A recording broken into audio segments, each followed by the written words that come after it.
Hello and welcome, everybody.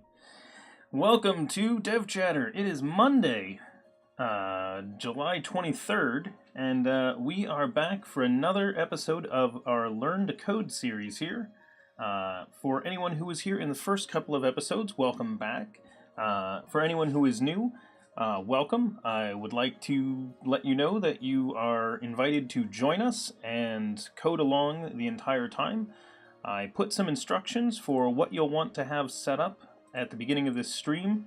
It was in that starting screen, but in case you missed that, I will go ahead and post links to what needs to be installed to follow along here in our chat, which you can see over on the side. So if you do want to follow along, go ahead and install Visual Studio Code, which is from the link code.visualstudio.com, and you'll also need to install the .NET Core SDK. Now what's cool about this is you can probably tell that I'm running Windows here on my computer, but you don't need Windows to follow along. If you're on a Mac or on a Linux machine, you can follow along as well. And we're going to be learning C# today, so this is going to be a more beginner level than a lot of our DevChatter streams usually are, but we want all of our streams to be approachable and fun for anyone regardless of level. So if you already know C# and you want to help out, hang out, and answer questions for people, that is awesome. We welcome you to do that. I'm sure there will be questions in chat, and you're also welcome to follow along if you just want to go back and have fun doing some of the basics again, and really re-establish some of the foundation that you're programming on. The last item that we mentioned in that setup, which I will post again just so it shows up on the screen there again, is the extension for C# inside of Visual Studio Code. So I mentioned that Code is the program we're going to be running, and the extension, in order to install that, once you've installed Code and the SDK, you're going to click this little extensions icon here on the left. It's this little box thing.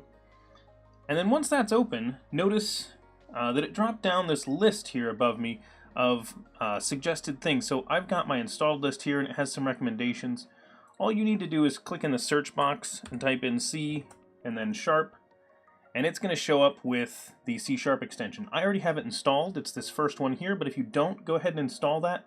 And that it's not required to do this, but it's going to make it a lot easier because then Visual Studio Code's going to understand how C# works, and that's what's important.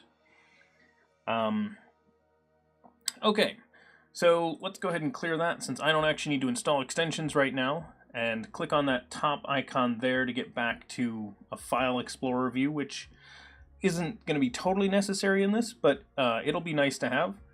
The next thing that you're going to want to do once you get this started is you're going to go up here to File, and you're going to say Open Folder. Now, I already did this once, but I'm going to go do it again so you can see. I created a folder for myself. I just named it with today's date because this is going to make it easier for people to track down and know the order, and for me to keep track of when I did each one of these. But if you go ahead and open up any folder where you want to work, and that's where your code's going to go. So once we create this, welcome everybody, and hi Crimson Green. Hopefully you're following along today.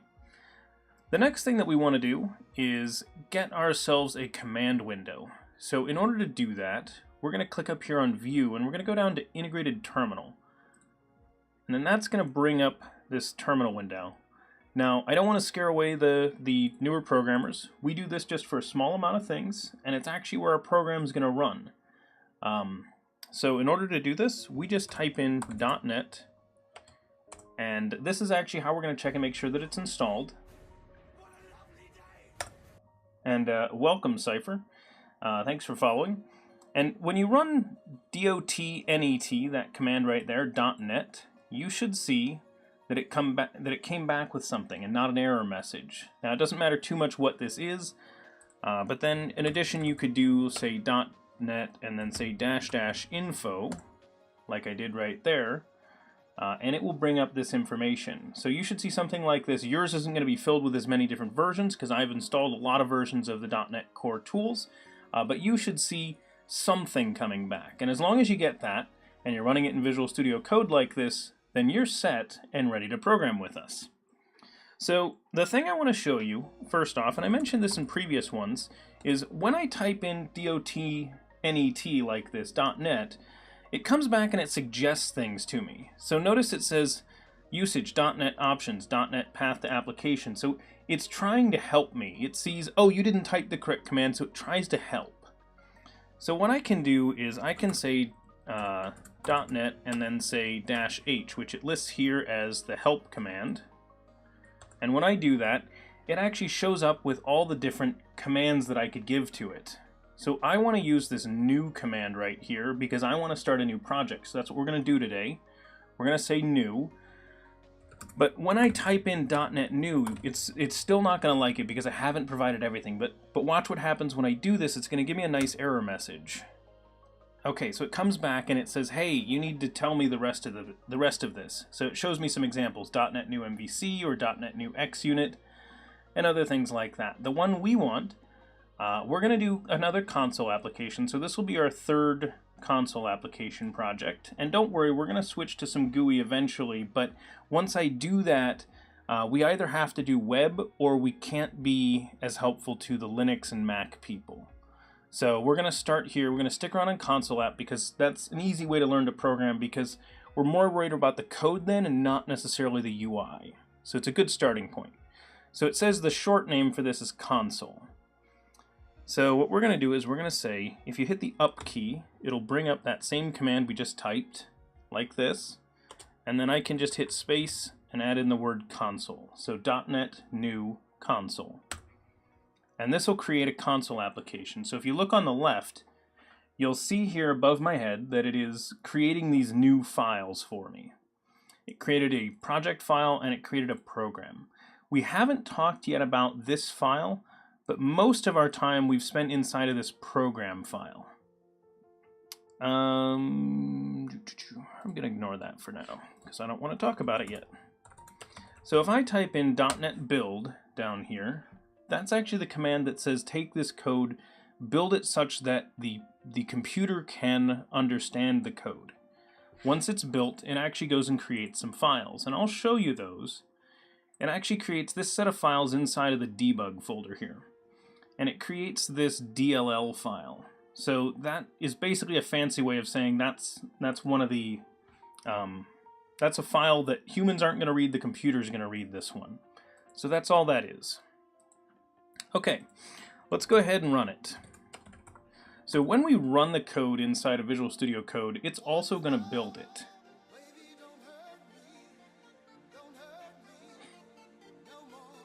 The sub-orn is alive and well indeed, Crimson. Thank you very much for the sub. That is 5 months. Everybody spam those DevChatter hype emotes in chat if you've got them. Okay, so when we did our .NET run, you'll notice that it comes back with Hello World, that it prints out here. So let's take a look at our program.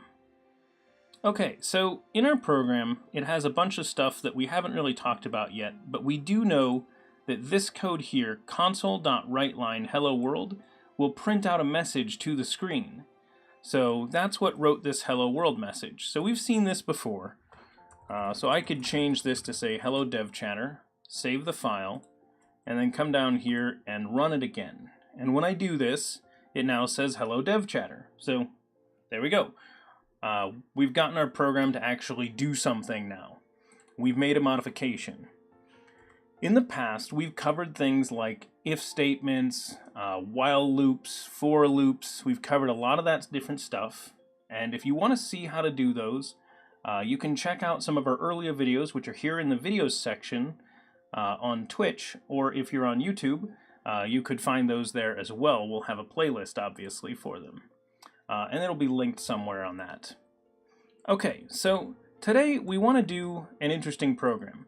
So we've done a little bit of coding where we ask the user for information. So I want to start showing you guys collections in this one.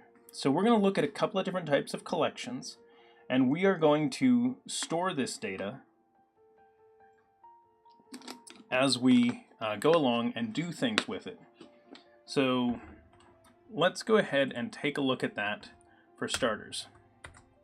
So the first thing that I want to do is say, we'll leave that hello DevChatter in there. And I want to say console dot, and notice that as I start typing this, it figures out the words I might want. So this is called IntelliSense. And it's popping up all this information that you can see here, and that's sort of helping us. Rubik's, the Pepsi's right here. It hasn't been opened yet. It will be in a minute, don't worry. Okay, so in our program, we want to do a couple of things. So the first step we're going to do here is we are going to write out our message to our users. So we're going to go ahead and say,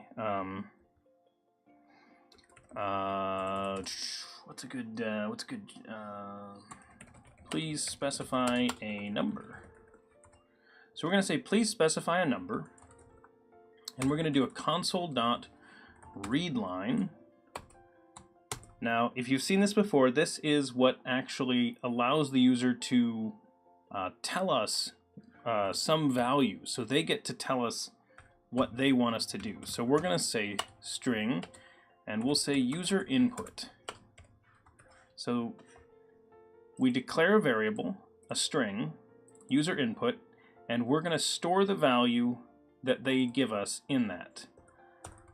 So one of the things that I always recommend that you do when you're just starting out programming, always run your code all the time. So I've done a couple of simple steps, I've saved my file, and I'm going to run the code.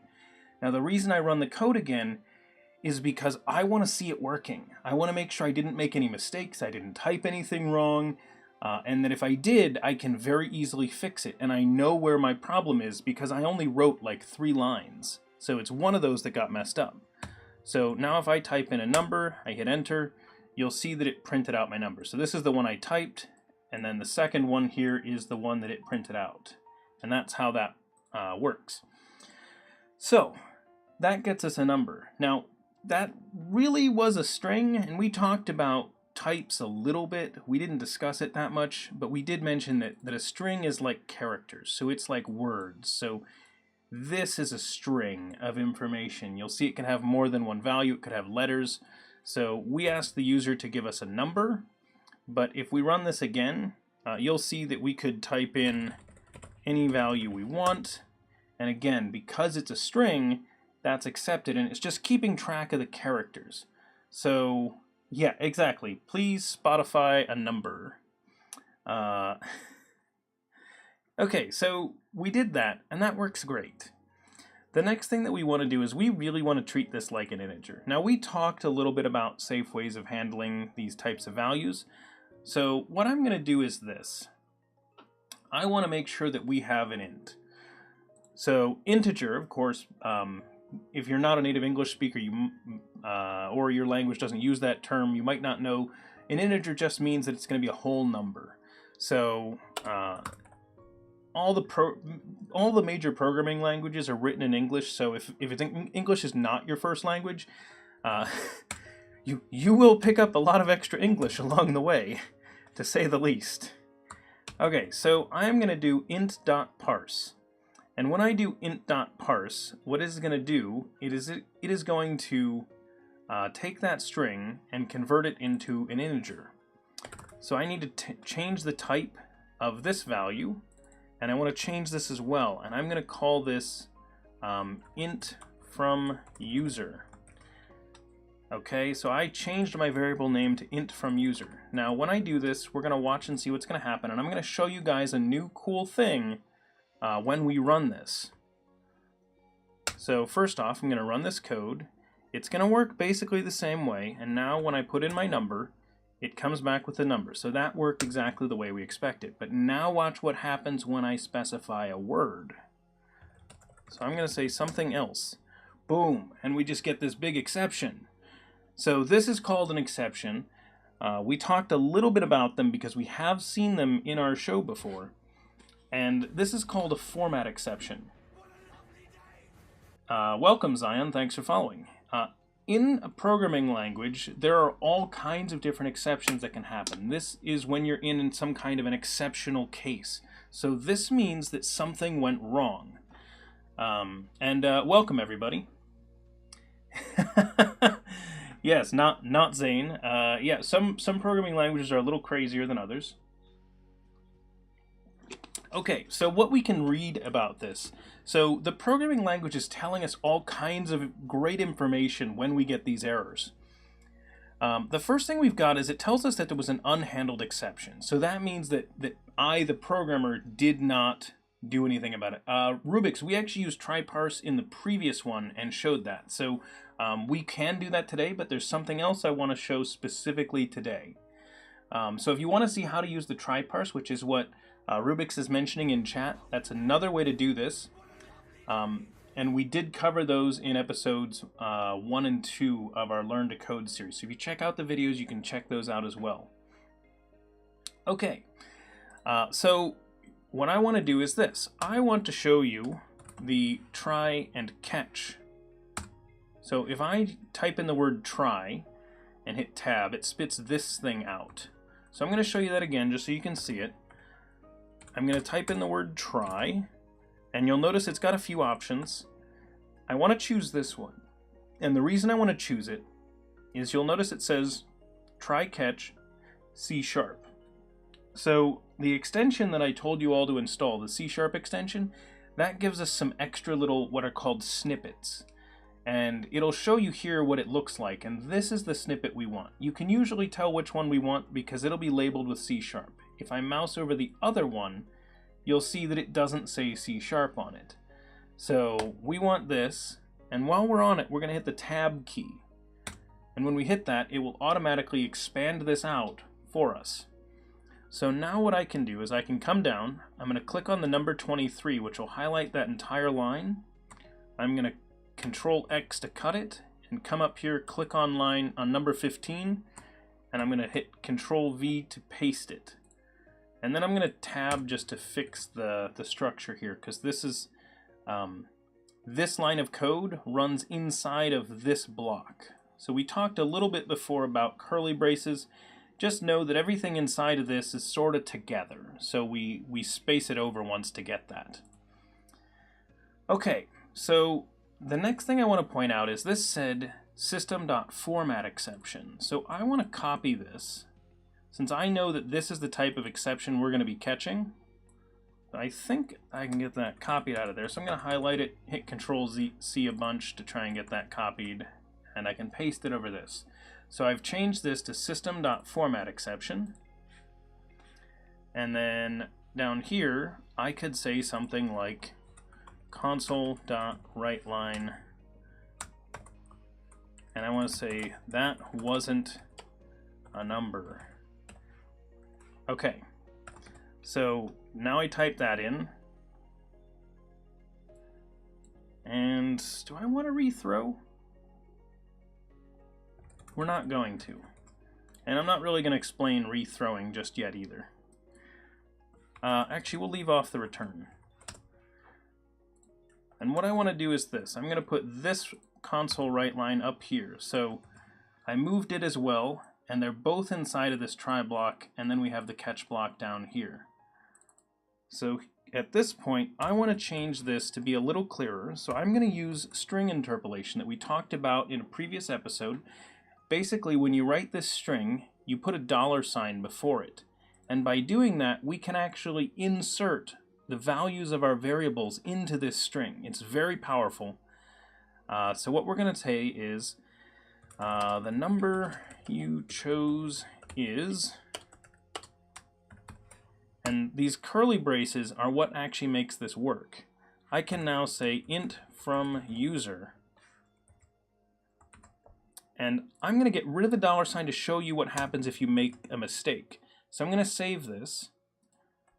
We're going to run this, and I'm going to specify a number, and it says the number you chose is, and notice it put in the curly braces. But when I put the $ in there, as soon as it gets in there, when I run this, you'll see that I can specify a number, and it will put in the number. So that's actually how you can get it to insert those values right inside of that. If you hadn't done already, that console WriteLine would be a good opportunity to talk about scopes. Oh, yeah, so we talked a little bit about it previously, Not Zane. Yeah, so what Not Zane is talking about is actually this. This value up here, because we declared it inside of these curly braces, it only exists inside of these curly braces. I can't use it down here, for example. So if I say int from, notice it's not even auto, like it didn't even want to autocomplete that. So this value gets a red squiggly and it says the name int from user does not exist in the current context. So it's basically like giving me an error saying you can't even use this out here. So a good rule of thumb is whenever you reach a closing curly brace, any variables that you declared inside of that, they're gone. So pretty easy to do there. Nipple Mage's question of can we just do, and I'm going to duplicate this line so I can show you. So Nipple Mage was asking, can we write this instead? So he wants to write the code like this and just say the number you chose is, and then add on the number. Now this first line here on line 16, we call this string interpolation. And this lets us just insert the values directly into the string. This one here is called string concatenation. Now the word concatenation in this case just means like adding two things together. So it's the idea that we're taking two strings and we just kind of shove them together like that. And in this case, they're going to work pretty much the same way. So it comes down to preference. So if this looks clearer to you, you are welcome to use this. If this looks clearer, you can use that as well. So it's up to you on that one. They both do the same thing, and there are some reasons to go one way or the other. Let's see, when are you going to show how to make new classes, methods, and constructors? Zion, we're probably going to do that pretty soon, actually. So we've done a little bit of methods, but we haven't put them in here yet. Made a clothing / sneaker. I don't know what you mean, it's Zimpy. Yeah, so, yeah, see, Rubik's likes the string interpolation better, it sounds like. Welcome, Till. Yep, we're doing another programming stream. Okay, so I bet you're all wondering now, what happens when I type in my words now instead of typing in a number? So instead of specifying a number, I'm going to put in that garbage. When I run it, as you can expect, it comes back and it says that wasn't a number. So essentially what happens is, if any exception is thrown inside of this try block here, and it is a format exception, we'll come down here and say that wasn't a number. And that's basically all there is to doing the try catch block. Essentially all it does is, if you throw an exception here, you end up in the catch block. So you'll notice when we don't specify a number, or when we do specify a number, when we don't mess up, so this is a number, it runs this and it does not run the lower code. So this basically says run this code only if there's an exception. So it's a nice trick there. And anyone who is showing up, if you do want to follow along, we're going to go to pace where you probably can. But go ahead and install the tools that I just linked to there in the chat, and you should be able to get started and code along with us. Till, yes, you can absolutely ask an ASP Core question if you like, and as long as it is something I can answer easily, I'll answer it now, and if not, I will get to it later. Is there also an option, question mark, catch, exception, console, write line, e-message? Yeah, so Rubik's we could, but I'm not going to talk about actually grabbing the exception just yet. Okay, so that's how this works. We're not going to do this one. As Rubik's mentioned, there's another way of doing this parsing that's a little bit nicer. So here's what we're going to do instead. So I want to take this code, bring it out here. We're not going to use the try catch block. We're going to do an int.try-parse. And instead of having that there, we're going to structure it like this.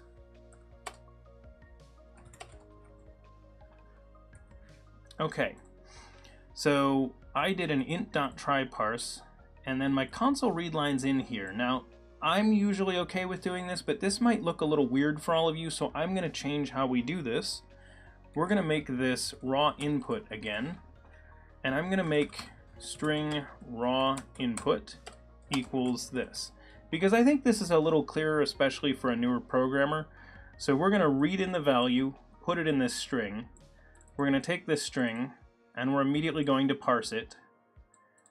We're going to store the value in this. Now this is a strange structure that I'm going to talk to you about a little bit. We're going to do the out keyword is actually what makes this possible.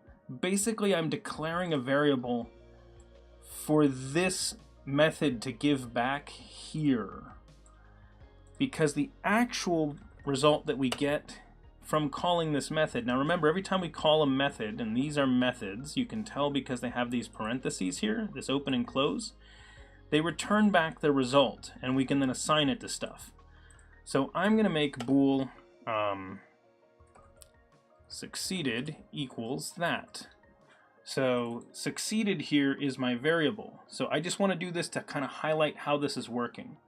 Let me catch up on chat real quickly here. Don't put throw. My Visual Studio stopped working. Oh, that's a bummer, Nipple Mage. Try restarting. I don't know if it's just my setup, but I can't add references to my ASP.NET Core project. When I open up the add reference menu, it's empty. I need to add a reference so I can use web config. Yeah, sounds like something went wrong there, Till. I'm not sure on that one. Is there a concrete date when the solid stream will be? There is not a date yet on the solid streams. And actually, it's going to be a series of streams because I think I want to do an episode per topic. So we can basically look at a lot of solutions and how different things are following each principle and that sort of thing. So that solid question is a more advanced topic, but we will be getting to that. Not sure about C#, but isn't catching the base class exception poor practice? Yes, that is correct, Astilin.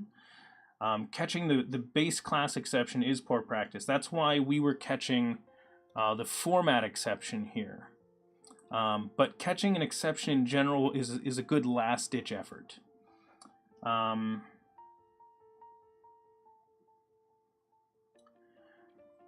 Yep. Okay. So we now have this, and we have this bool succeeded on here. So what I want to do instead of this, instead of my try catch, I'm going to change this word to if succeeded. We'll do this, and I'm going to change this catch to the word else. So we've seen if else blocks before. So we're saying if succeeded is true, run this. Otherwise, run the part down there. So now this code should run basically the same way it did before. So if I specify a number, it spits back the number. And if I specify something that is not a number and is a word or something like that, it says that wasn't a number. So now it can tell whether or not I gave it a number. Okay.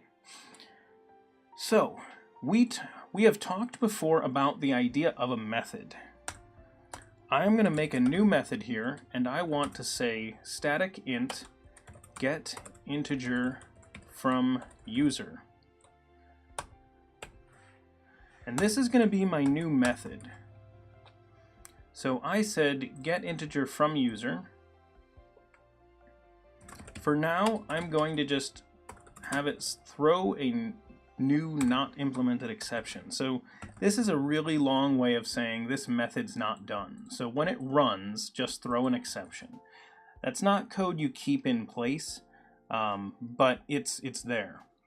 The ternary operator. Yeah, I could use the ternary operator for something here, but I don't need to right now. Okay, so we keep track of whether or not we succeeded, and we do that. So what I want to do is get back an integer from our user, and I just want to keep asking them until they give it to me. So I'm going to take this code, and I want to copy a bunch of lines. And the way I'm going to do this, I'm going to show you all a neat trick. I'm going to click on the number 13 here. Notice when I click it, it highlights the entire line. So when I click it, and then I drag down here, I can select many lines at a time really easily, and I always get the full line. So this gets me all of these. I'm going to copy them. I'm going to click on line 27, and I'm going to paste. And so now I have all that code down here. And what I want to do is I want to type in the word return, and I want it to say int from user. Now return, you may have seen this word used before, but it's a special word in a lot of programming languages, and in C# especially. And this word basically says, this is the thing I want to return from my method. So when we've seen methods before, you'll notice that they often have some result that we put into a variable. This is how we define the result. So this method is going to return this value. So that basically says, hey, end the method and give this value back to whoever called me. So that's a fancy way of doing that. What I want to change here now, so we asked for the input. We then said, whoops, hang on. I needed this value as well, so I'm going to copy this. So we're going to ask the user to please specify a number.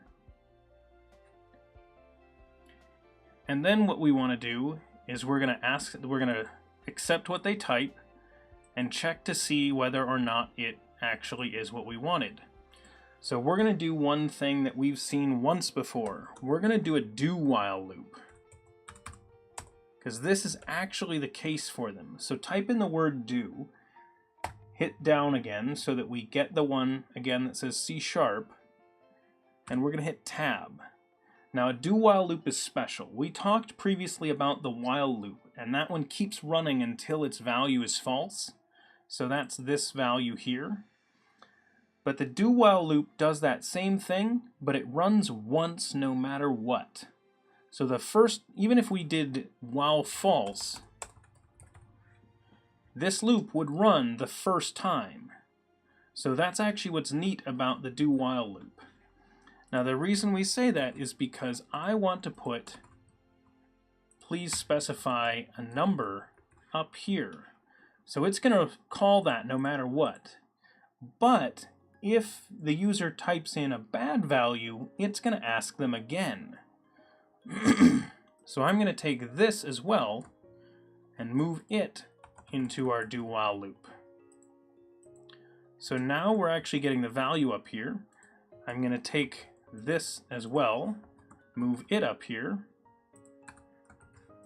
and you'll notice that we've started to get red squiggly lines down here. Remember, we told you anytime you create a variable inside of curly braces, just assume that the variable is dead at the end of the curly brace section you're in. This is called a code block. So what I'm going to do is I'm going to take these and I'm going to move all of this inside of this while loop, this do while loop here. So now all the code is up here inside of this do while. Now this false is not accurate yet. This is not what we want to do. What we want to do is we want to put succeeded in here. Well, not succeeded. So while we have not succeeded, does not exist in the current context. I believe that's because I actually have to declare it up here. So we're going to say succeeded equals false. So we started off up here, we have not yet succeeded. We then set its value equal to our attempt to parse. We check to see if we succeeded. If we do, we say, hey, you chose it. If not, we do that. So actually what I want to do is this. I want to say, oh, that's not where we return that. I want to say down here, return int from user. And I'm going to say int from user up here. I'm going to declare it up at the top.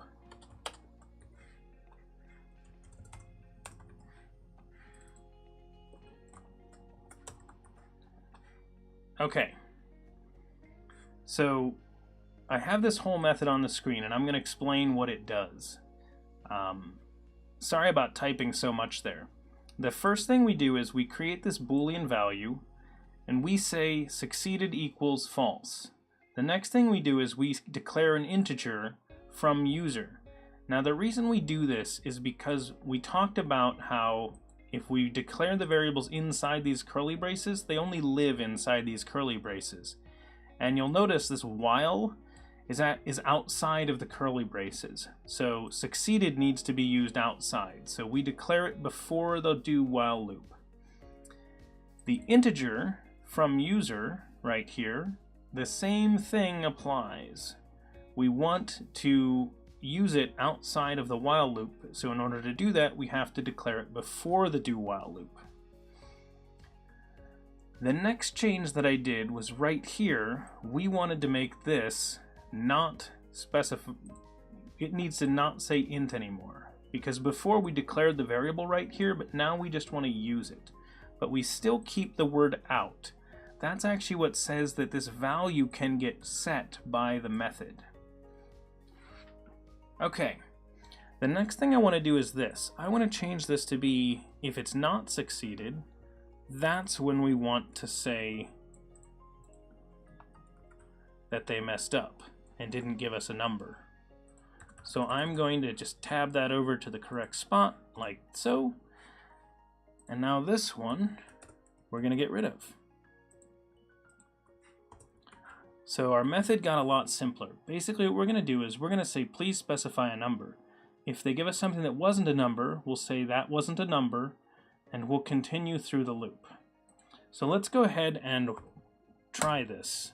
So I've saved the code. I'm going to do a .NET run again, and I'm going to just, oh, I didn't call the method. Hang on. We're going to go up here. So one of the classic things that you're going to run into all the time while you're programming is you're going to write a bunch of code and you're going to forget to call it when you go to run your test, when you go to actually test it out. Don't worry about that, we all do it. So I'm going to say int the number equals, and then I'm going to call our method. So this is now how our program works. We just say int the number equals get integer from user, and this will let us do our code. So now when we run this, I've saved my code, I'm going to run this. I want to just type in gibberish. And when I do it, it says that wasn't a number, please specify a number. And now I try typing the word 5, and it still says that wasn't a number. And so I try 23B, and it still says that wasn't a number. But if I give it 777, it continues on and lets me out. So that was actually a number. So that worked as expected. We actually received the number back here. And remember I told you, always try running your code before you get too far in. You can always add more later. So we're going to do this. So we're going to print out the number again. So I've saved, I'm going to run it again. We're going to specify a number. And you'll notice it's listed twice here because we console.writeLine our number. And that's where the second one comes from. So that's how we go ahead and get that working. So now we have this nice method that can get us a number. So this is actually a reusable piece that we can now just use. So you could put this in another program that you wanted to do, for example. So we can just reuse this. So here's what we want to do.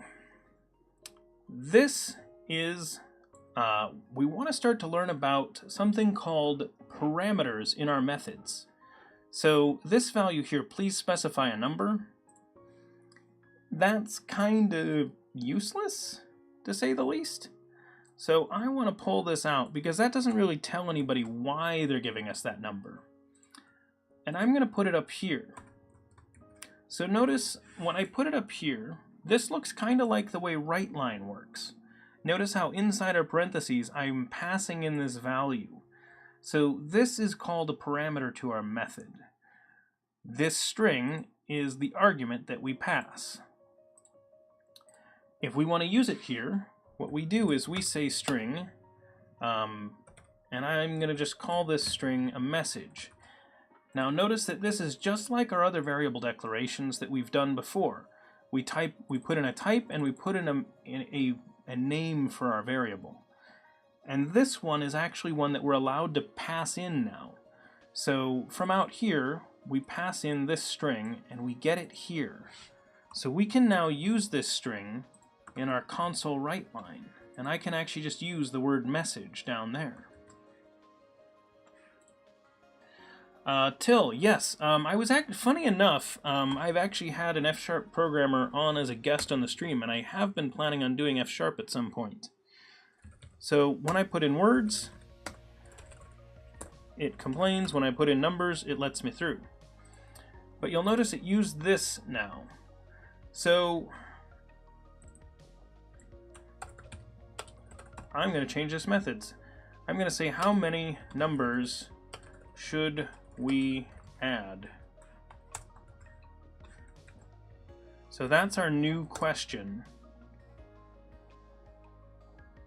How many numbers should we add? 7. Okay. So the next thing, I'm going to change this variable name, and I'm going to just hit the F2 key to do it. I'm going to say numbers,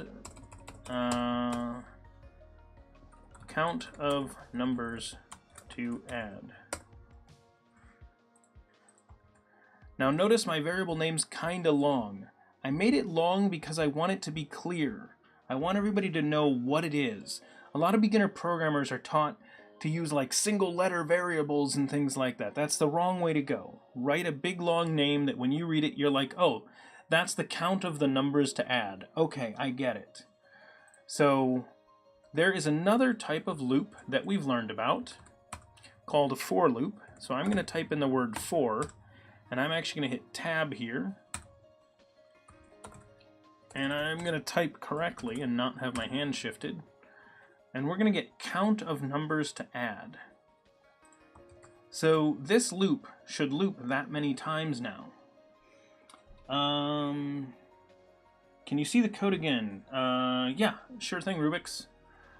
This is the do while loop for anybody who is wondering. Take a look at it here.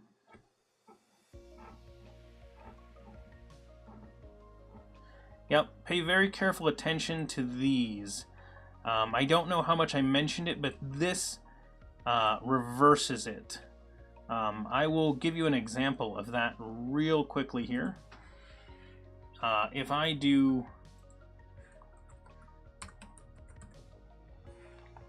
right line the word true,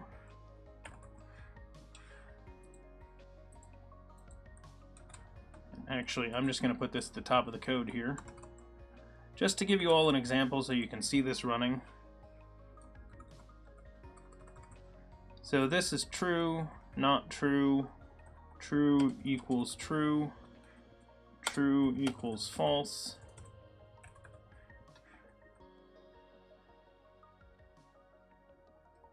and not false,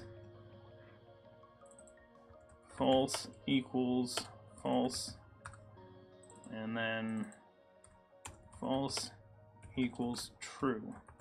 So I'm just going to put that at the top real quickly just so I can show you all how this works. I save this, I'm going to run the code, and you'll notice true is true, not true is false. True equals true is true.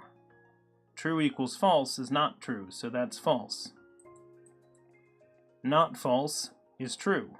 False equals false is true. False equals true is not true, so that's false. So I just wanted to make sure I showed you all that. That's basic, just Boolean logic. It should make sense to everybody, because that's just like a simple thing. But if it can get confusing sometimes. So while I say that is something you should understand, whenever you write something like that in your code, double check it. I don't care how many years you've been programming, double check every single time you write that kind of logic. We all mess it up all the time. Okay.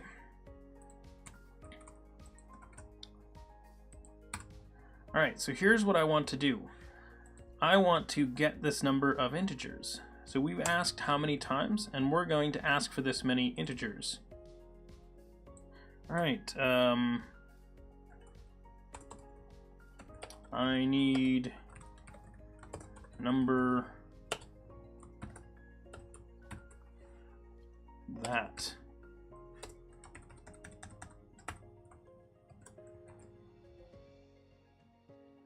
So I'm going to run this first. This is not going to make sense just yet because it's not done, but we're going to run it so that we can see it happen. So always, always, always run your code. So how many numbers should we add? 5. I need number 0. 1, 2, 3, 4, 5. So you see it now asked us 5 times what number we wanted. Okay, so that worked great.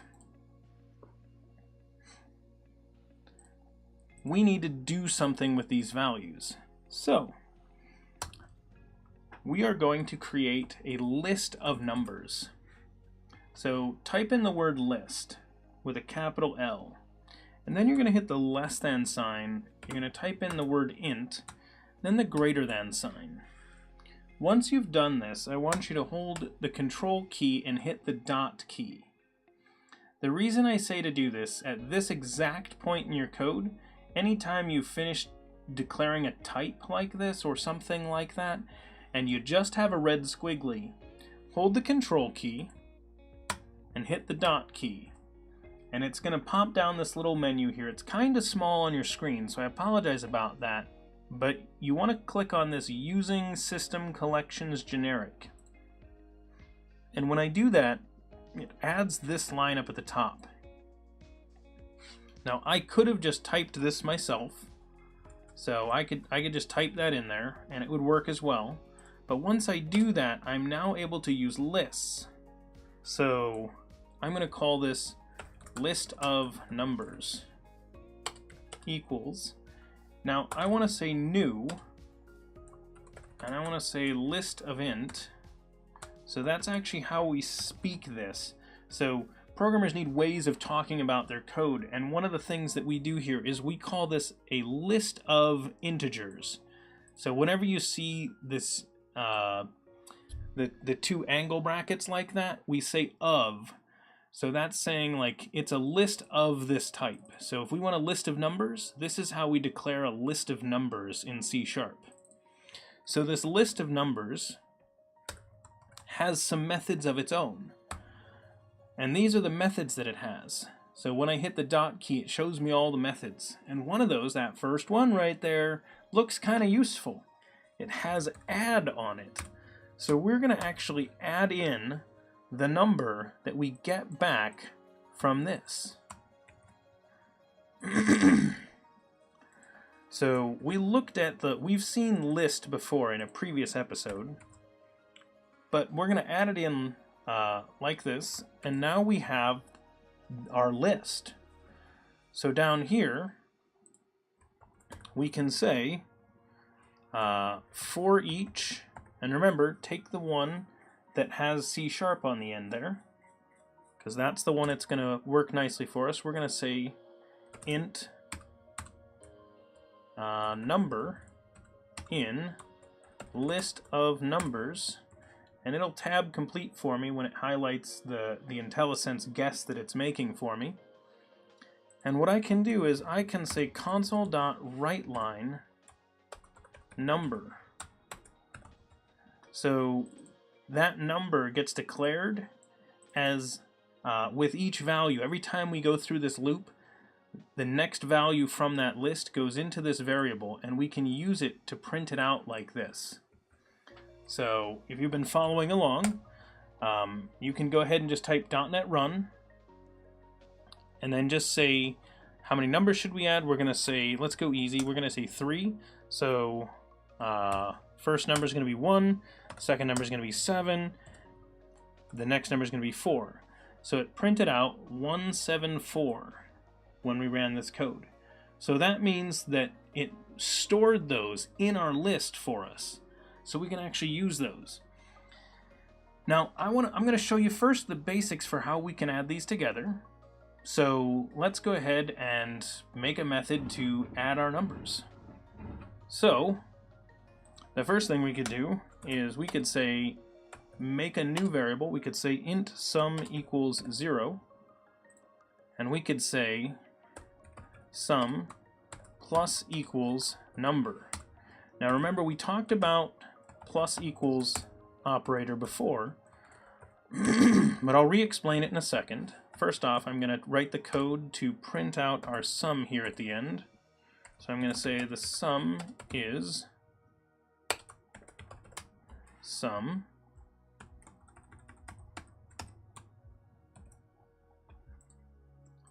And always make sure to get that semicolon at the end of the line there, and it'll usually tell you if you missed it. So remember, the sum operator is the same as writing, this sum plus equals operator here is the same as writing sum equals sum plus number, right? Except we don't have to write it that way. We can actually just say plus equals. So that says add these two numbers together and assign the value over top of the first one. So this is kind of like add this to, is like a way of reading that. Okay. Now, someone in chat's probably sitting here thinking, why aren't you just using the sum method? And well, the short answer is I want to show everybody this first. So how many numbers should we add? We're going to do 4.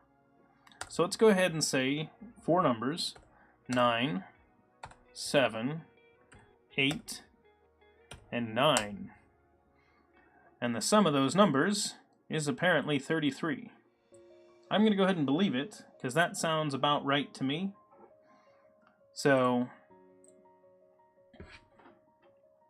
cool. We have a method that can do sums. There's another way we could have done that though, and that's the one I was talking about. Someone out there was probably saying, why didn't you just use sum? So what I can do is this. I can say dot sum, whoops, literally like that. In order to make this one work, let me try. So I put my cursor on the word sum here, and I'm going to hit Control Dot. And right here it says using system.LINQ. It's suggesting we put that at the top. So that's right here. LINQ is a special library in C# that's going to do all kinds of neat things for us, including this sum method. So for this second one, we're going to print this out twice. Once using the sum we calculated ourselves, and then once just using the sum method. So let's run this again. I'm going to pick 2 numbers this time, just because it's a little easier. So we're going to say the number 5 and the number 4. And you'll see that it both comes back with the number 9. Obviously we expect that to work. That's a pretty easy one. But we could also say that we want to add 11 numbers. And I could just start typing in all these numbers. There's no way you could check all those. But you'll see that it came back with a sum in both cases and we got the same result. So probably our code works. I'm pretty sure it does. I don't know why it wouldn't. It was pretty... I don't want to say easy because that's a harsh thing to say with a lot of beginners on here. But the code was not complicated. It's, say, 3 lines of code.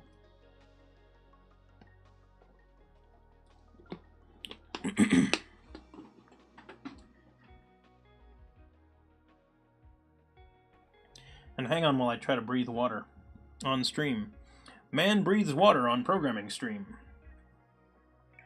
Okay, so clearly we could do the sum just using this, but that's less fun.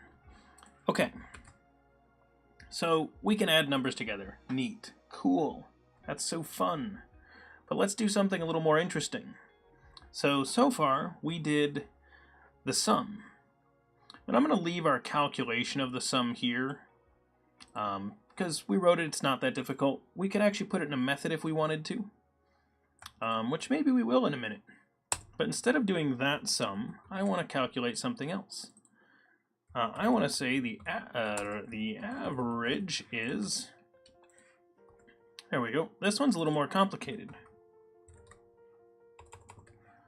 So we're going to store it in a variable called average. Now this one, because we know averages usually don't end up being round numbers, we're not going to put it in an integer. We're going to store it in what is called a floating point number. Now, I'm not going to get into the specifics just yet of how a floating point number works, but to say the least, a floating point number keeps track of a decimal place. And it's not the most accurate number system. In programs, in computers, we sometimes store a number without actually keeping track of all the precision. We just kind of get close. You've probably heard of numbers like pi having an endless amount of information because it just continues forever. And so we also end up with those kinds of things in programming. So because that kind of stuff comes up in the way we store things, sometimes a number can't actually be stored, and so we just store the best we can. And floating point number is just that we didn't store enough data to be able to keep it all, so we're inaccurate with it, is to say the least. But it's good enough for most stuff. Okay, let me check in chat, make sure I didn't miss anything interesting. How do you store connection strings in your projects so that you don't upload them to GitHub? Till, you're going to want to take a look at user secrets. We use those in our DevChatter bot project, and you can take a look at how to use it there, but user secrets is the answer. What is better in terms of performance, using LINQ or a standard for loop? So that is actually a great question. So one thing that's going to come up a lot as you program is the question of performance. In some cases it's going to matter, in some cases it won't. But if it does matter for your program, and you do actually need to have good performance, maybe you're running a lot of things, what you want to do is you want to understand the implementation of a specific thing. To answer this question, the performance of LINQ versus a standard loop is going to depend on how you wrote your loop and what operation you were actually doing. Most LINQ methods are actually implemented fairly efficiently. So that means their performance is actually pretty good. The only loss you get from calling that is that you called into another method, and that's going to be minimal. So unless you're calling the LINQ from inside of a loop, you won't see a huge performance impact there. More than likely, you're going to see your performance impact based on the way you're storing your data, more than how the LINQ was calling it, if that makes sense. And there are some, depending on exactly what you're doing, there might be reason to use something else. But I'm actually expecting a big performance boost in LINQ because I'm expecting Microsoft to change the underlying implementation of those now that newer versions of C# allow some better handling of pointers. And you're welcome, Till.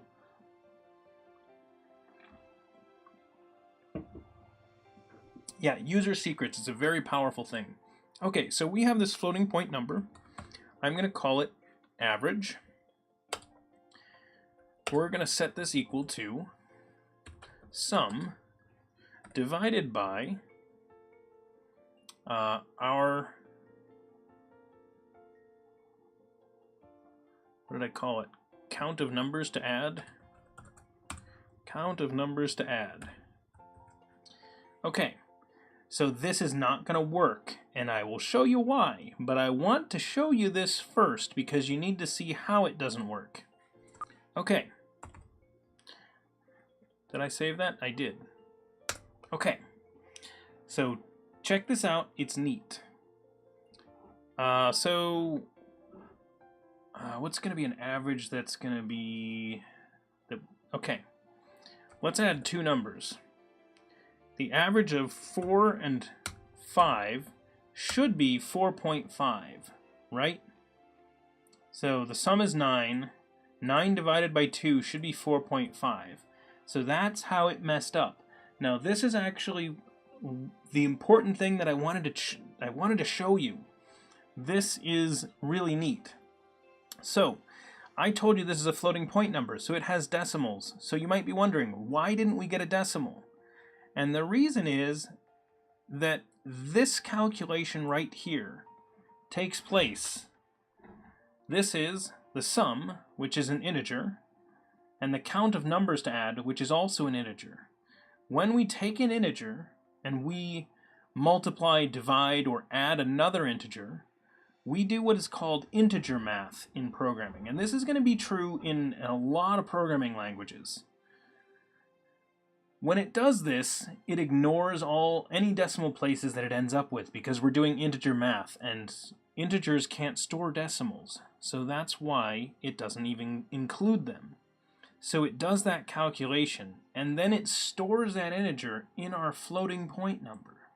So it calculated 4, and then stored 4 in the place where it could have stored 4.5.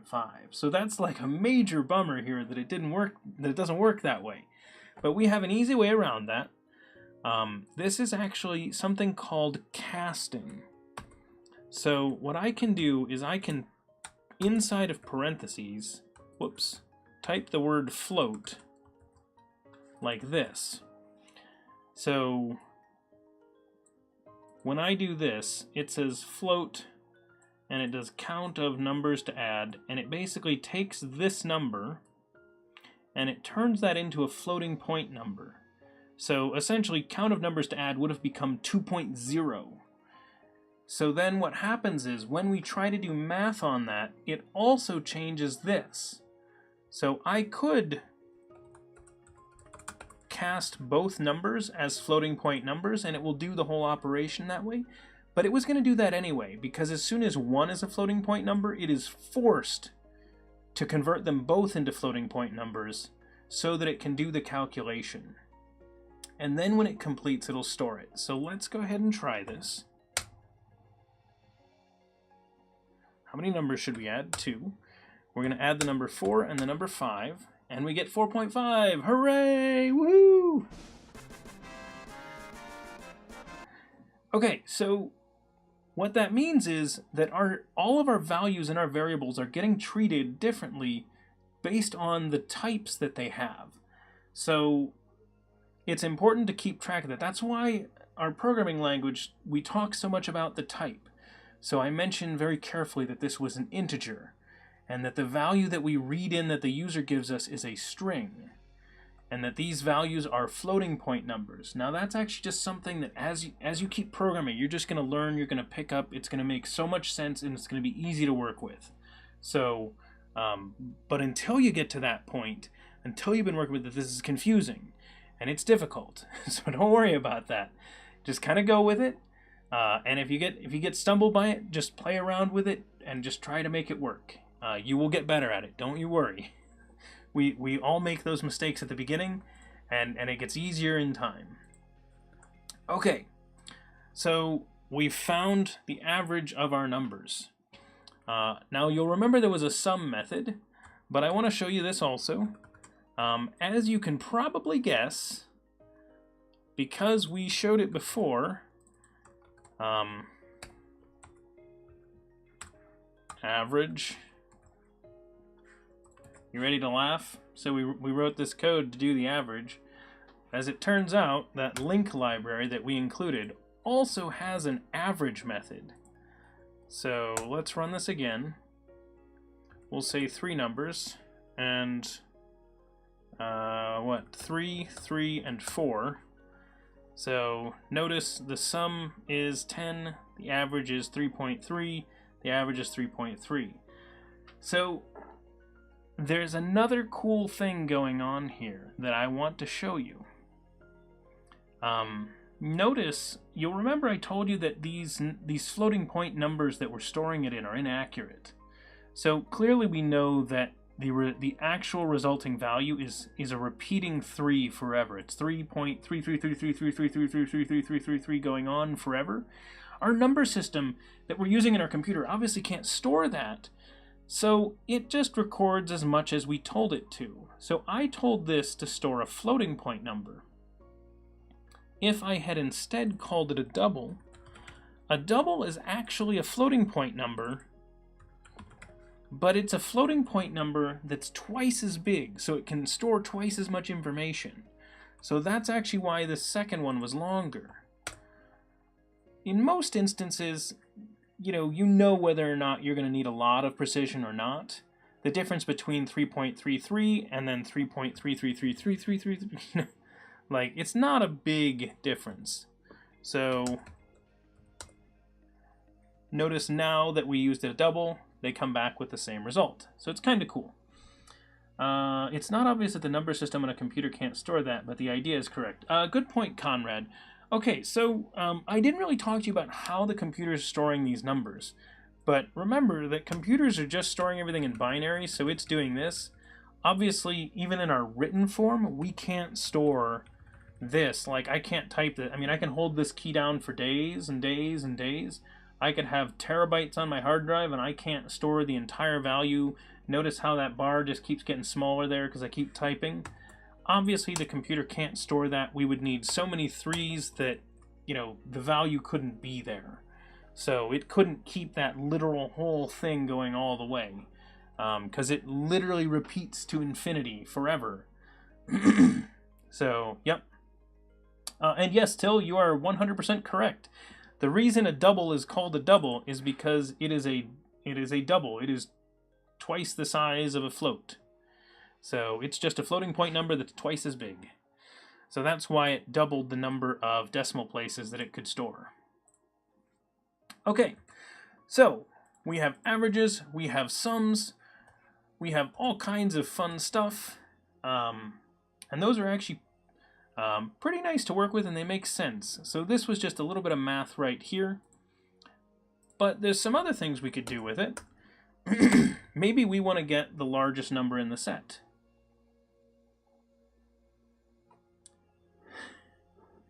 Yes, that's true, Conrad. Which is actually why base 60 is such a good numbering system. Okay.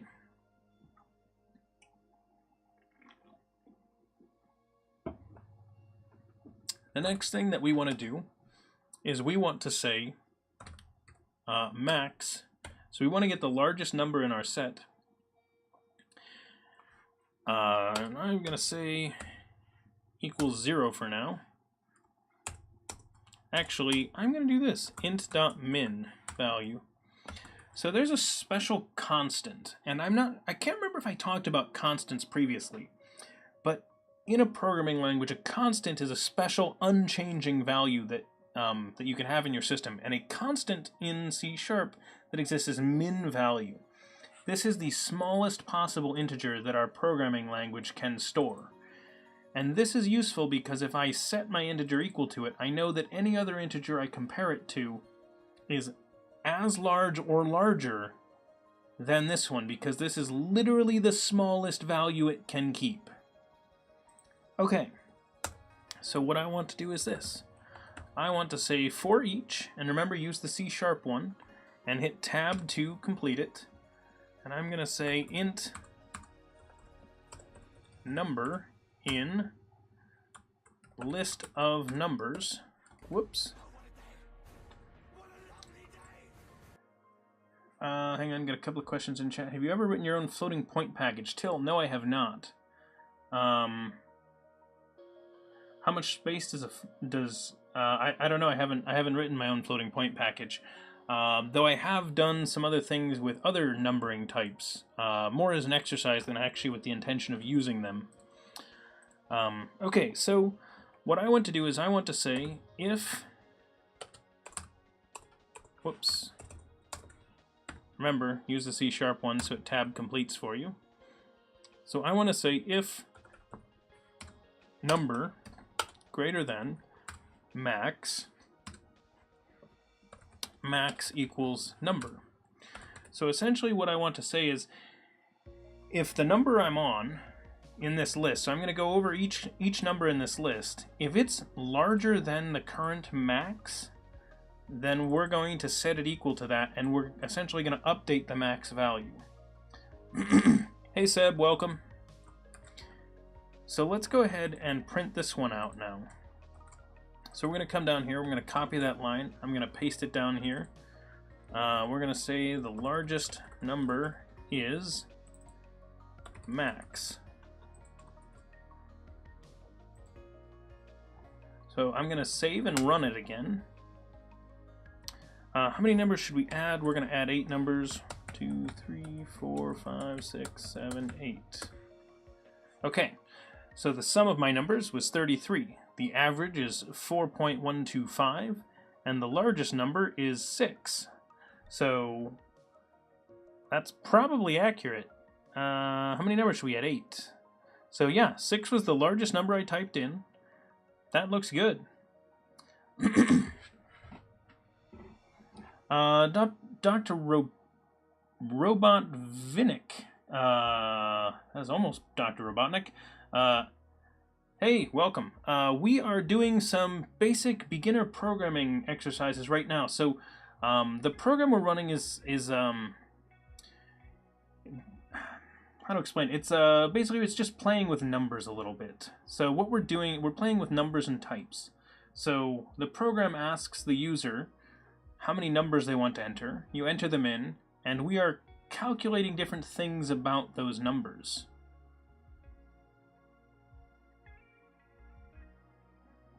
Ah, got it. That makes sense. Yes, number of numbers. Okay, so we grab the max number. Obviously, I could take this same code, copy and paste it, and I could find the minimum number by saying int min equals int.max value. So if we start at the biggest number and look for numbers to be smaller, then I could say if number is less than our minimum number, then we can say set that value and then say our smallest number is min. So now when we run this code, we can do the same thing. How many numbers should we add? Let's do 9 numbers this time. 1, 2, 3, 4, 5, 6, 7, 8, 9. The sum is 45, the average is 5, the largest number is 9, and the smallest number is 1. So that's actually pretty neat. We actually got a whole bunch of cool little information that we can do. Now, I bet everybody in chat is probably wondering at this point. We've seen sum, and we've seen average. Does LINQ have a min and a max? And the short answer is, why, yes, it does. So the same code we did before, I'm going to copy those lines again. Excuse me. I'm going to say list of numbers dot max and call it because it's a method, and then I'm going to say list of numbers dot min and again call it with parentheses because it's a method. And now when I run this, we should see the same thing again. So I'm going to do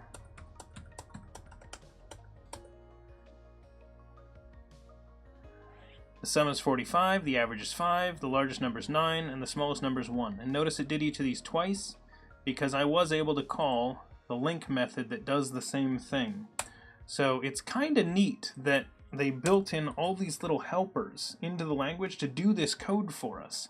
So these little tasks we're running, I'm showing you how to just do it, like to logic your way through it and run the code to actually do this kind of thing yourself. But for a lot of these, there is a built-in way. So I want to show you both, because I want you to see, hey, there's a helper that does this, because in the long run I want you to use that, but I also want to show you how to get to the same result. Because sometimes you won't be able to just use the built-in one, because you don't want exactly that. You want to do a little bit more with it. So get used to doing things like this for each loop. I want this to just be second nature. So type these in, and if there's anything else you want to figure out about these numbers, maybe you want to check to see if the number 7 is in there. You could write a loop to just check for the number 7. And there's cool shortcuts for doing that kind of stuff in LINQ as well. But whatever you want to look for, add that to your program. Yours doesn't need to match mine. If there's something else you want to try, go for it. That's the neat thing about what we're doing here, is because you're able to write in this code yourself. And if anyone is in here and is wondering about this, I'm going to post a... my bot's not running. Hang on. 1 second.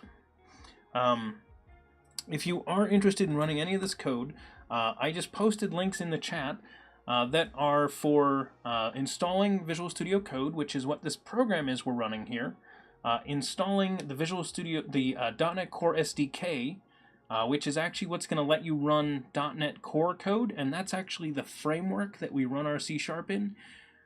Don't let those words confuse you. Just install those two things.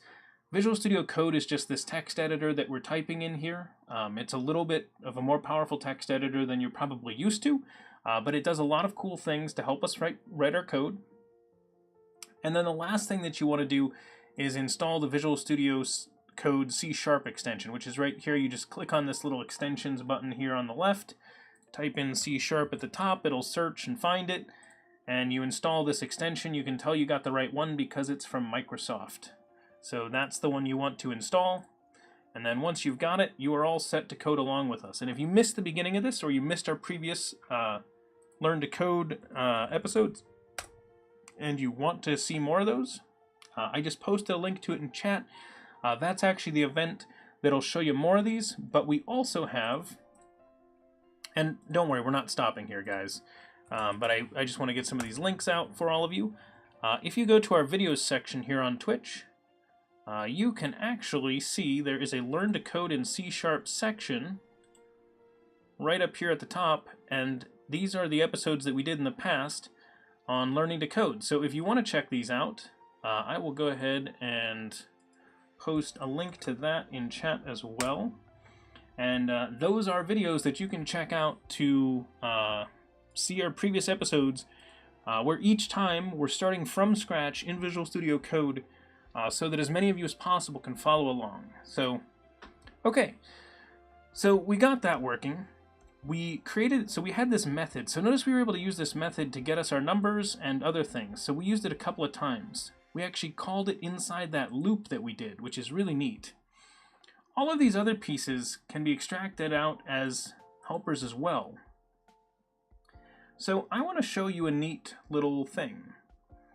So I wrote this method here, but I can also write another method. I could write my own sum method. So that's what I'm going to do. I'm going to copy this code, and I'm going to write calculate sum. I'm going to say public static calculate sum. I'm actually going to leave the console write line out. And I want this to take a list of integers. Remember I talked about how we can accept a parameter in our method, so essentially letting someone give us the value they want us to work with. That's what we did previously with this message. But I want to accept this list of numbers. List of numbers. I can't type. There we go. List of numbers. So we declare this as a variable that exists inside of this method. And it's one that's passed to us. That's what it means when it's inside of those parentheses. So now I can just return sum. And it's complaining right now because I didn't tell it the type. So remember down here I said static int. That's because this method returns an int. This one returns an int as well. So we're going to return an int from it. So this is our calculate sum method. Hey James, welcome. Glad you're here. Haven't seen you in a while. Okay, so for this one, we're just going to say sum equals calculate sum, pass in our list of numbers variable, and then we can get rid of this little for each loop here. So that should now work. And remember, every time you change your code, go ahead and run it again.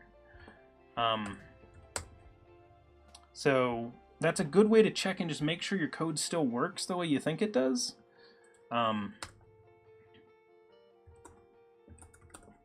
So I ran my code, it looks like it's still working, but just run your code every once in a while. It's just a great way to just be like, does this still do what I think it does? I think it does. So Raster Gaming. We actually showed that you can use the LINQ method to do it, but we're intentionally not using it because we want to show everybody how you can just do this yourself in the code. And actually, you don't even have to have the lambda expression in there. You could actually just type .sum with empty parentheses. So either one will work. But specifically what we're trying to do right now is I want to show everybody that you can make these little methods that do this code for you. So we did calculate sum, but I want to do another method now. So I'm going to copy this method, and I want to say calculate average. So I'm going to take this code here, because this is how we calculated our average. Now, we want to change its type to a double. Put it right there. So we're going to return back this value. Now, this method took in a couple of different values. It took in sum, and it took in int count of numbers to add. So we're going to use these two values and calculate the average. Now you might be saying, did this really save us anything?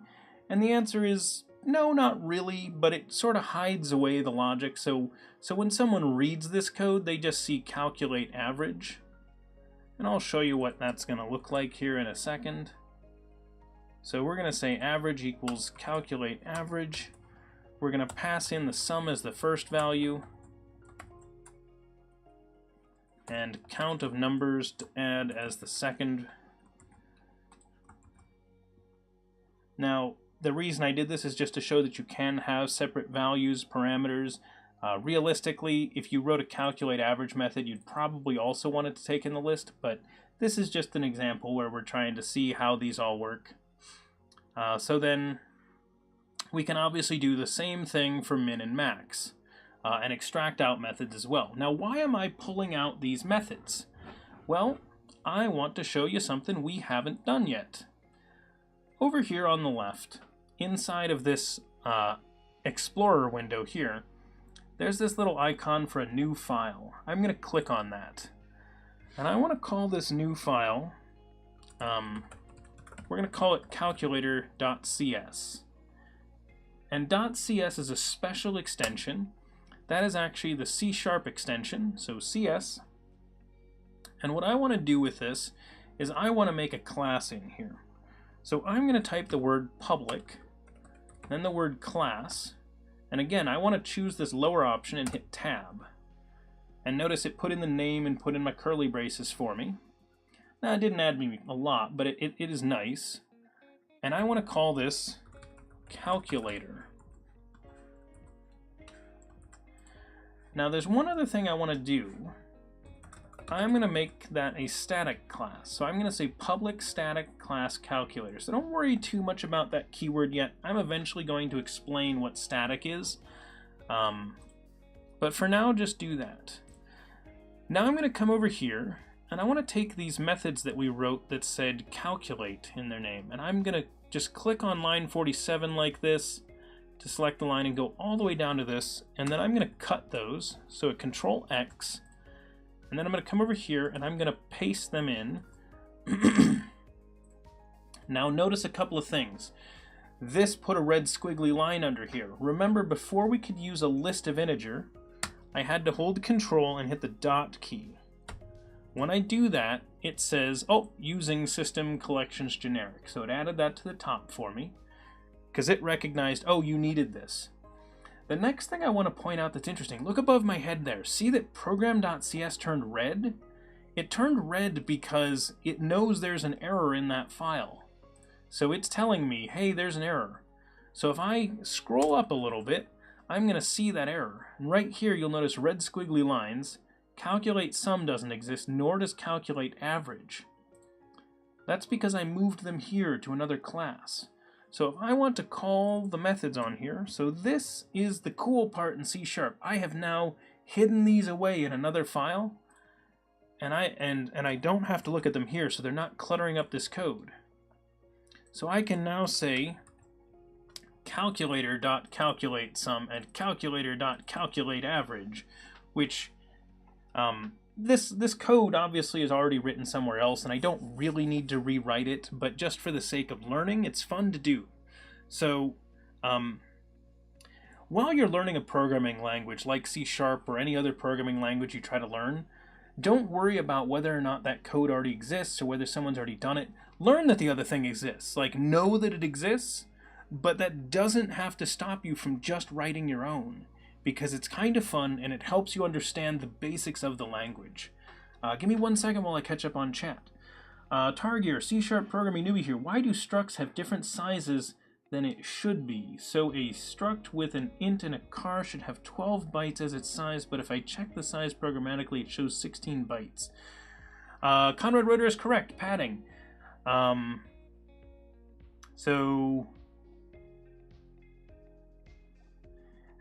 Conrad is also correct. So C# programmers generally don't deal with memory and things like that. It comes up sometimes, but only in special cases. So for the most part, this is one of the reasons why C# is a good programming language for beginners. So you'll notice I haven't been talking to you too much about how it's actually storing the values or anything like that, or when it's assigning memory, and those aren't things that you have to worry too much about as a C# programmer. It's good to know. There's value in knowing this, but you don't have to know it.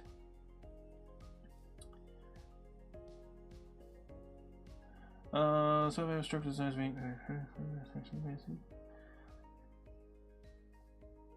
yes, exactly. As Dangle says, unless we're dealing in what's called unsafe code, we don't actually have to worry about most of the things with sizing of our values and things like that. Yeah, exactly. What SharkDeed mentioned. So when you're learning things, rewrite stuff that's already in the .NET framework, and it's fine. Just remember, when you're really writing a real program, like a professional one, don't use your own piece. You probably want to use the library one unless you have a specific reason not to. For the most part, the libraries and the code in C# that's made available to you already is actually very good. There are some pieces where you could improve a little bit for your specific use case, but for the most part you want to use theirs. But as you're learning, rewrite what's already been written. There's no reason, because programmers out there have written so much code already, you're always going to need to do that. And remember, stay caffeinated and hydrated. Karma Lightwing, hello, welcome. And yes, Conrad Reuter is correct. Some of the old legacy pieces in .NET are not that great anymore. There are a couple of things, there are a few pieces that have to be cast in weird ways, and some other stuff that's kind of weird, and basically any of the code that's over a decade old is not so great anymore, but the newer stuff is very good. Okay. So we moved our code into that separate class, so that's kind of neat. We're able to have this over here. So you'll notice there is no longer our sum calculation or our average calculation anywhere in this code, because we were able to get that entirely out into the other class. So what is a class? As far as you can see right now, this is basically just another place to put code. And that's kind of true. The way that we're using it here is as a static class. So this is not a normal case for a class that you're going to see, but this is the easiest one to show. So we did it this way, and it works out pretty well. What else do we want to show on these? If we wanted to move something else, we could obviously just make methods for min value and max value, and that's also pretty easy to do. It's the same basic code that we just did. But let's go ahead and yeah, I was hoping to cover classes today, but I'm not sure what we can really get into on this. Let me check chat real quickly here. Some of the better stuff than the newer ones, versatility and not for a specific use case.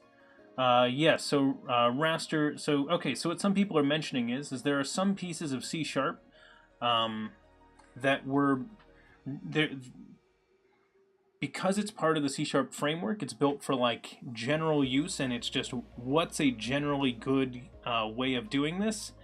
And you might have a case where you need to do it some other way because your data is something specific. It's weird or large or something like that, and the standard approach isn't going to work for you, so you might have to use something else.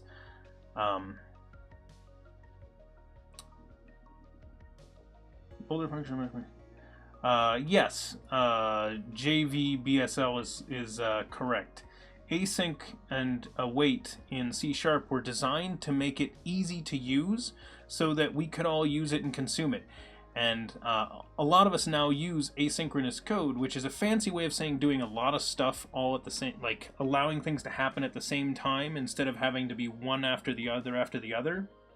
It lets us sort of break up that mold.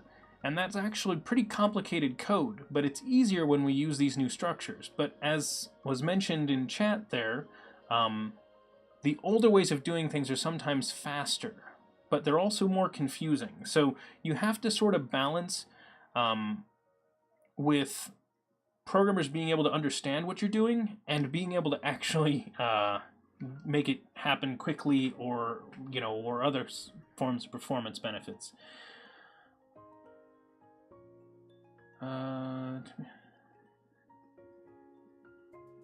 Yeah, so there, if you learned how to do threading back in the old C++ days and other things like that, understanding async is actually a little harder because you got so used to the old way.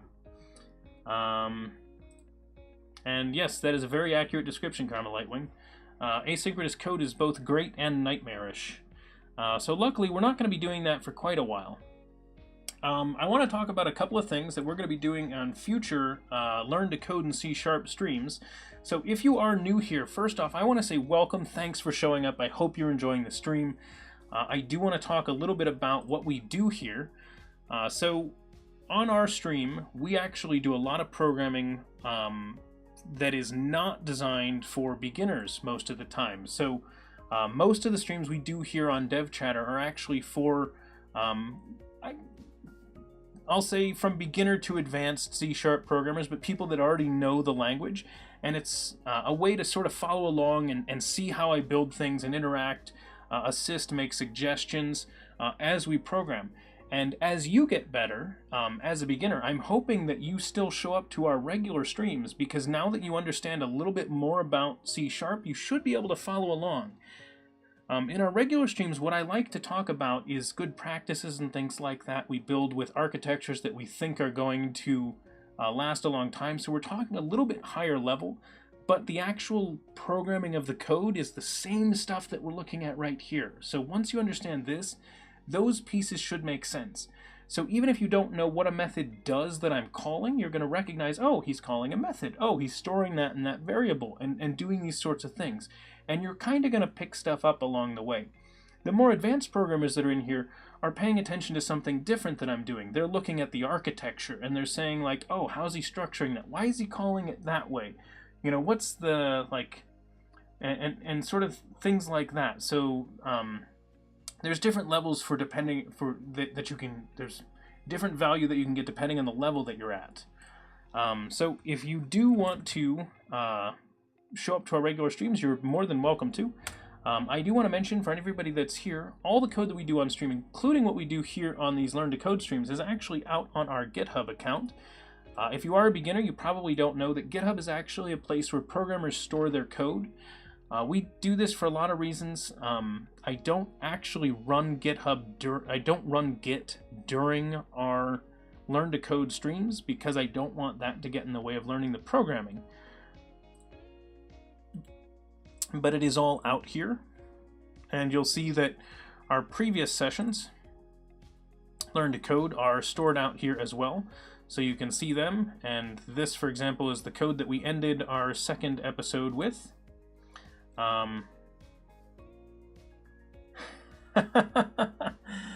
Yes. Yeah. So JV. I'll call you JV. And welcome to everybody who's been following while we've been doing the stream. I apologize that I haven't gotten a welcome out to everybody as we go. And yes, I am going to do one of our Learn to Code streams. We are going to spend a whole bunch of time in the debugger. That is intentional. I haven't touched it a lot yet, but we are going to spend a lot of time debugging code because I'm going to want to show you all how to do that, because you are going to need to step through your code and see what is going on. And yeah, there's no problem to shout out suggestions of how you would recommend doing the code. A lot of times while I'm streaming, so I can get you a lot of good information, but occasionally I'm just going to have like this brain block, and I call it stream brain, where like I'm programming, it's like la-da-da-da-da, this thing I've used like 1,000,000 times is not even coming to my head that that's even a thing that I can use. And it happens, don't worry about it, just shout at me. I won't take offense if you be like, hey Brendan, did you forget about this? And I'll be like, oh crap, yep. So in our last stream on Saturday, like twice someone had to be like, hey, you forgot this keyword, and I was like, oh, whoops, yep, I did, that's what, like, I was like, why am I getting this error? This doesn't make any sense. This is totally valid code. And it was, I was just missing one keyword that I hadn't mentioned, that I should have had in there. And that kind of stuff comes up. So feel free to yell at stuff, and if you want to point out things like, oh, hey, there's this alternate way of doing things, shout it out. I might have forgotten, or I might just say something like, oh yeah, that's an alternate way of doing it. Let me show everybody how that works. And I'll mention probably that this is just a preference and a style thing, and you can choose whichever one looks better. So the neat thing about programming, if you are one of the beginners that's here, there are 100 different ways to do everything you want to do. 100 at least, of every way you want to do things. So the short answer is that pick the one that either makes sense to you, or works the fastest, or is the easiest to understand, and really you're getting to choose whichever one you want to use. So you get to make the choice, and that's actually what's really powerful. But make the choice that you're going to be happy with, because remember, you might need to read the code again someday, so sometimes you want to make it as readable as possible. If you know your code's going to run a lot and needs to be really performant, you might choose the fastest one even if it's not as easy to read. So we all make choices, and it works out pretty well. Seb, Git is the way to have version control of your code. GitHub is one of the clouds back of the Git version. Bitbucket is a GitLab. Use Bitbucket is a Git free brand. Yes, that is a very good description, Seb. So Git is the tool that we actually use to keep track of versions of our code. So we sort of check it in, and it maintains versions. It's kind of a fancy way of storing our code as programmers. And I also use GitHub, I use Bitbucket, I use all those things for various projects. They're all very good. Just thought I'd point out that someone new, and thank you for that, Seb. For the student free private repo on GitHub. Oh, Fruit Sleep. I did not know that GitHub was now offering free private repos to for students. That's very cool. I'm not a student, so I don't get that. Okay, so that is our calculator program. I mentioned to you that I don't do this on stream, but I'm going to. Code from Learn to Code stream today. And yeah, on our Learn to Code streams, because I'm just checking in the code that I do, I don't actually follow a correct Git process for that, so don't shoot me over at anybody. On our regular streams, I do actually use some nice committing processes for that. Let's see. So, where is it? What was I going to do? Okay. So the next thing that I want to talk to you all about before we do anything else, I do want to mention, actually, so we had our stream today that was learning to code in C#. We are going to do another stream tomorrow. Our usual schedule is actually Mondays, Tuesdays, Thursdays, and Saturdays, so we actually have 4 streams a week. And if you want to see our schedule, just go ahead and type in !schedule into the chat. And this is actually what it is in UTC time, but what you can actually do is put a city that's near you, same time zone as you. So for example, I could say schedule Cleveland, and it'll go ahead and spit back to me the schedule that our stream happens. So it responded back and it said, hey, it's Mondays 2 p.m., Tuesdays at 2 p.m., Thursdays at noon, and Saturdays at 1 p.m. And that's what it is my time. If you, for example, lived in Germany, you might type in schedule Munich. And in Central European summertime, our stream starts at 8 p.m. on Mondays and Tuesdays, it's 6 p.m. on Thursdays, and 7 p.m. on Saturdays. So, yeah, you can type in sometime, and it's actually going to look up an API and do that. So, interestingly, that chatbot that's responding back with the schedule there, that's actually one of our main projects that we work on this stream, is that. So the other thing that I want to mention, so tomorrow we're going to have our application security stream with Bill Sempf. Thursday we're going to do a stream with Woody, so Chris Woody Woodruff, and we are figuring out his topic. Should be a good one. And then on Saturday is actually going to be our next Learn to Code stream. So if you want to code along with us more, go ahead and check out our videos. They're in the video section here. They're just the ones labeled Learn to Code, so pretty easy to find. And you can watch that one. If you missed some of this one, you can actually watch the video of this already. This is actually already on the videos on Twitch, so you can actually start from the beginning of this episode if you want, and follow along until you get to the end. And then we're going to do another one on Saturday, so go ahead and catch yourself up. Go through everything you can. We're going to start doing some stuff with like real class work and stuff like that. So remember, we created a class this time. We're going to do more with classes and methods and objects. So C#, as I've mentioned before, is an object-oriented programming language, which is a fancy way of saying that it uses objects. So you can think about these objects that we work with. It's hard to explain in simple terms. It's a concept that you'll eventually understand, but is confusing at first. And I will explain it better when we're actually talking about it. And then I am scheduling guests for the next couple of weeks as well. We only have one guest so far in August, but obviously August isn't started yet, so I have plenty of time to schedule more people, and those should be good ones. So we're going to have a lot of fun stuff coming up. And hopefully everybody's been enjoying the streams. I actually missed 2 weeks of streams. So I'm glad that you are all back, and we're going to be regular again. I missed one intentionally from a vacation, but then I missed the second one because I came back from the vacation and was too sick to do anything. So I'm glad you all still showed up again. And Karma Lightwing, the short answer is today is Monday. So I am not the bot, but I will respond to that command. Yeah.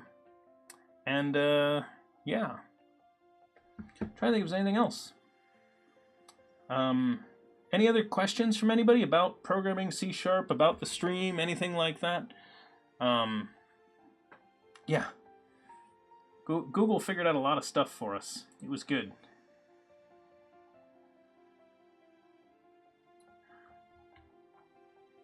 I just want to get back to vacation soon. Well, Karma Lightwing is always vacations are always nice, but it's always good to get back from them as well. Okay, so I guess then the few things I want to mention is I want to thank all the people that followed today. You are all awesome. I noticed there were like 10 or so of you that followed today. We got a subscription from Crimson Green, so thank you, Crimson Green. Is there a short way to test a method or function without calling it using unit tests? You want to know that it works without running a unit test? So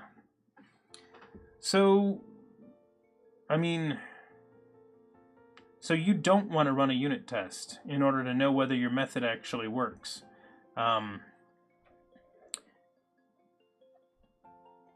So that means you don't even want to run the code at all? So the couple of ways you could do that are, there are some, so live unit testing is a thing, which you then have to write unit tests for.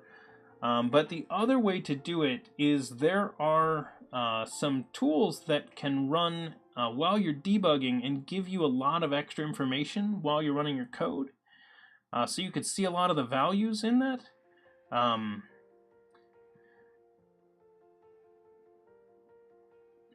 So the short answer is I would use unit testing, but I guess I'm not sure why you don't want to use unit testing there. If you explain the circumstance, then I might be able to give you a better answer on that one.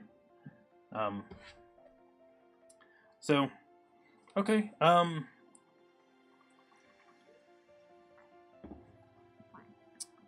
Yes, unit tests are really, really nice. They're the answer in a lot of situations. And for anyone that is wondering, we are going to unit test in our Learn to Code series. So we're going to get people just coding first, like writing anything at all, and then we'll introduce unit testing, because unit testing is a little weird. Okay. Well, in that case, I'm going to wrap up for the day, so...